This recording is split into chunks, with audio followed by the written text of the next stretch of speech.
સુરતના વેપારીને 87,000નું રિફંડ આપવા તેમની પાસે 15,000ની લાંચ લેતા જીએસટી અધિકારીને એસીબીએ તેમની જ ઓફિસમાં ઝડપી લીધા હતા।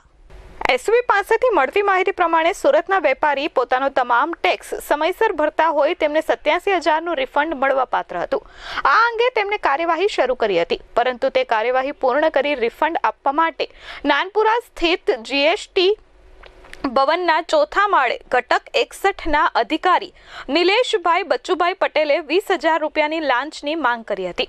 બાદમાં રકઝકના અંતે 15,000 રૂપિયા લેવા તૈયાર થયા હતા। લાંચ નહીં આપવા માંગતા વેપારીએ આ અંગે સુરત એસીબીમાં ફરિયાદ કરી હતી।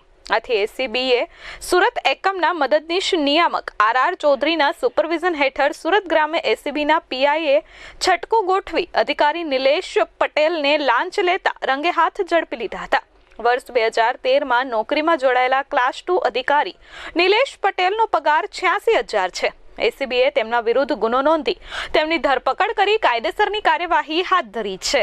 એસીબીની એક જાગૃત નાગરિકની ફરિયાદ મળેલી, તે પોતાનો વેપાર કરી ગુજરાન ચલાવતા હોય અને એ વેપારના જે એમને જીએસટીના ટેક્સ ભરવાના હોય છે એ વખત દરેક ટેક્સ ભરપાઈ કરેલો, એ ટેક્સ જે ભરપાઈ કરેલો એનું રિફંડ એ જીએસટી વિભાગથી એમને 87,600 રૂપિયા જે પરત મેળવવાનું હતું એ પરત મેળવવાની કાર્યવાહીના અવેજ પેટે જીએસટીના એક વર્ગ 2ના અધિકારી નિલેશ બચુભાઈ પટેલ, જેઓએ પ્રથમ 20,000ની માગણી કરેલી અને આ કામે ફરિયાદી સાથે રકઝકના અંતે 15,000 રૂપિયામાં નક્કી થઈ અને 15,000 રૂપિયા એમને સ્વીકારતા પકડાયેલ છે। તેઓ વિરુદ્ધ કાયદેસર કાર્યવાહી હાથ ધરવામાં આવેલી। પૈસા જે જીએસટીનું રિફંડ હતું ફરિયાદીનું 87,600,